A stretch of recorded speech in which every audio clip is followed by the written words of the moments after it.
पे बहुत सारे व्यूज आते हैं। तो मेरा कहने का तात्पर्य ये है कि आपकी जो पहुंचाना चाह रहे हैं जो उसको मैं और आगे बढ़ा सकता हूँ मेरे सोशल मीडिया हैंडलों के माध्यम से। आप बढ़ा सकते हैं या बढ़ाने की इच्छा शक्ति रखते हैं अपने आप को अच्छा भारत देने के लिए, या इस प्रयोजन में आप कुछ धन की अपेक्षा करते हैं? नहीं नहीं नहीं, कोई धन की अपेक्षा नहीं करते। अच्छा, ओके, तो फिर बहुत अच्छी बात है। फिर क्या बात है? और मैं ये क्योंकि कह मैं रहा तो हूँ कि उसे सोशल मीडिया के भेजने के साथ साथ जो सत्यनारायण कथा का चौथा अध्याय है कि 10 लोगों की सूची बनाओ, और वो लोग आपके परिवार के सदस्य होना चाहिए, आपके मित्र होना चाहिए, आपके पड़ोसी होना चाहिए, आप जिन संगठनों से जुड़े हुए हैं उनके मात्र 10 लोगों की सूची बनाना है।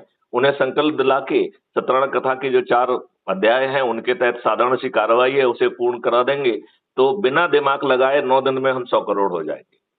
और यदि हम दिमाग लगाएंगे तो जो है ना, हम कभी 100 करोड़ नहीं होंगे। तो अभी आपकी कितनी लंबी टीम हो गई सर? अभी हमारे लोग सो रहे हैं, किसी ना किसी दिन जाग जाएंगे। नहीं तो जो है, मेरा मानना है कि विनाश काले विपरीत बुद्धि, और ये कहा गया है कि जाको प्रभु दारुण दुख देही ताकि मति पहले हर लेही।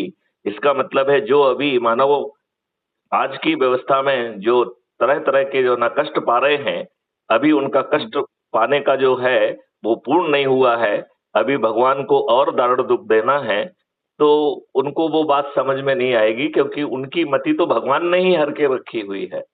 तो जिसकी मति बिल्कुल भगवान ने बिल्कुल। हर के रखी हो, उसको मैथिली शरण गुप्त क्या कर लेंगे? नहीं, एक चीज मैं आपको मैं बताना चाहूंगा सर, कि जैसे कि आप कह रहे हैं ऐसे सभी व्यक्ति तो होंगे नहीं जिनकी मति हर ली गई है। तो ये पहले उनसे पूछना है कि भाई साहब, यदि आपको अच्छा भारत नहीं चाहिए तो मैं आपको नमस्कार करता हूं, और मुझसे मैं आपसे बात करके अपनी ऊर्जा को खराब नहीं करूंगा। तो आप मुझसे छोटी सी बात कह रहा हूं मैं तो, कि भैया अच्छा भारत चाहिए और इसके अलावा आपको कुछ नहीं करना है ना। मैं आपकी फिर सोच, दूसरी चीज ये है, एक चीज और एक कहूंगा। मिनट, एक मिनट, मुझे इस पॉइंट को थोड़ा कंप्लीट कर लेने दीजिए। हाँ तो आपको केवल एक ही संकल्प लेना है कि हमें अच्छा भारत चाहिए, और उससे आपको अच्छा भारत मिल जाएगा।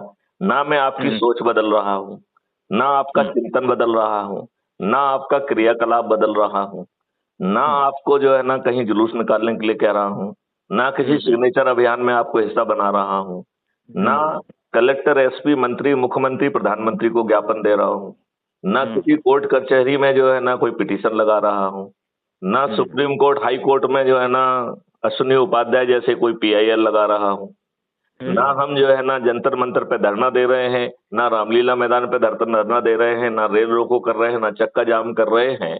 और ये सब बिना किए मात्र सत्यनारायण कथा के जो है ना 4 सरल से अध्याय हैं, उनको यदि आप पूर्ण कर लेंगे तो 10वें दिन आप 100 करोड़ होंगे। और इन्हीं राजनेताओं के माध्यम से इन्हें मजबूर करते हुए, मजबूत करते हुए, बेबस करते हुए, इन्हीं की शक्ति का उपयोग करते हुए आपको 2024 से ही महापरिवर्तित भारत मिलना शुरू हो जाएगा। और समझिए कि वो महापरिवर्तित भारत कैसा होगा। हमारे बहुत सारे वीडियोज हैं जो बता रहे हैं कि 21 महालक्ष्यों वाला, 5 मौलिक अधिकारों वाला वो अद्भुत भारत क्या होगा, जिसमें अपराध भी नहीं होगा, भ्रष्टाचार भी नहीं होगा, आपको टैक्स भी नहीं लगेगा। जब भी आपको पैसों की जरूरत होगी, आपके पास ही एक ऐसा दूध देने वाला अकाउंट होगा जहां आपको पैसा मिल जाएगा। जब आप कमाएंगे तो अपने आप कट जाएगा, और वो आपको सक्षम बनाएगा, ट्रेनिंग देगा, गैस भरेगा, आपको रोजगार देने का जॉब जो है ना काम है उसका है। वो आपको जो है ना स्वास्थ्य भी देगा, भोजन भी देगा, शिक्षा भी देगा, समृद्धि भी देगा और खुशहाली देगा। ऐसा अद्भुत भारत होगा। हाँ हाँ, वो तो खैर आपका कहना बिल्कुल ठीक है, लेकिन वो तो जब होगा जब हम जिस उद्देश्य को लेकर चल रहे हैं उस उद्देश्य से लोग जुड़े, उससे प्रभावित हों, तो उसको नहीं, आगे बढ़ाएं। तो यदि वो नहीं आगे आना चाहते हैं तो भगवान की हाँ वो बात को कि जाको प्रभु दारुण दुख देही ताकि मति पहले हर लेही, तो हमारा ज्ञान आपके काम आने वाला नहीं है, क्योंकि प्रभु को अभी आपको और दंड देना है। क्योंकि यदि आप इतने दुष्ट हैं कि अपने बच्चों को अच्छा भारत देने का संकल्प नहीं ले सकते हैं, इसका मतलब है प्रभु अभी आपको दंड और देगा। हाँ इसी बिल्कुल। और दुर्व्यवस्था दूसरी चीज ये है सर, इसी जैसे दुर्व्यवस्था में, कि एक मिनट, इसी दुर्व्यवस्था में आपको नाना तरीके के कष्ट जो है झेलना है, तब आप सत्यनारायण कथा के प्रभाव को समझेंगे और मोक्ष प्राप्त कर जाएंगे। ये क्या नाम से जैसे कि आपने कहा अच्छा भारत, तो भारत सरकार या स्टेट वाइज सरकारें भी कुछ अच्छे भारत के लिए कुछ योजनाएं चला रही दुष्ट हैं। लोगों का कहना राजनेताओं ये ने, रहेगा एक कि भाई मिनट एक मिनट सरकार एक मिनट, खुद चला अब रही इसमें है। जवाब सुन लीजिए मेरा। हाँ। इन दुष्ट राजनेताओं ने आपको अच्छे राजनेता नहीं दिए, ये अच्छा भारत क्या देंगे? ये दुष्ट लोग जो है जाति के आधार पर, संप्रदाय के आधार पर, संकीर्ण राजनीति के आधार पर दुष्टों को, बाहुबलियों को, अपराधियों को, धन बलियों को जो है ना वरीयता देते हैं और कहते हैं ये विनेबिलिटी है। तो इन दुष्टों को, दुष्टों में, अपराधियों में, धन बलियों में, बाहुबलियों में विनेबिलिटी दिखती है।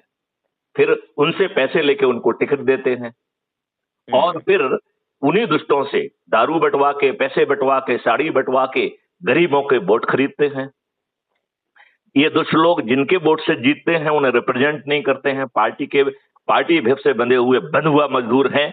ये राजनेता आपको अच्छा भारत क्या देंगे जिन्होंने आपको अच्छा राजनेता नहीं दिया है? ये इतने दुष्ट हैं कि इन्होंने आपको अपना तंत्र नहीं दिया है। ये लज्जा और शर्म की, ये लज्जा और शर्म की बात है कि इन राजनेताओं ने 3 नए कानून लाने के बाद भी उसकी आत्मा नहीं बदली। ये नए 3 कानून, they are old wine in the new bottle. So इन दुष्ट राजनेताओं को बिना मजबूत या मजबूर किए ये आपको अच्छा भारत नहीं देंगे। सत्यनारायण की कथा इनको मजबूत भी करेगी, मजबूर करेगी, बेबस करेगी, और यदि ये नहीं मानेंगे तो सभी पराजित हो जाएंगे।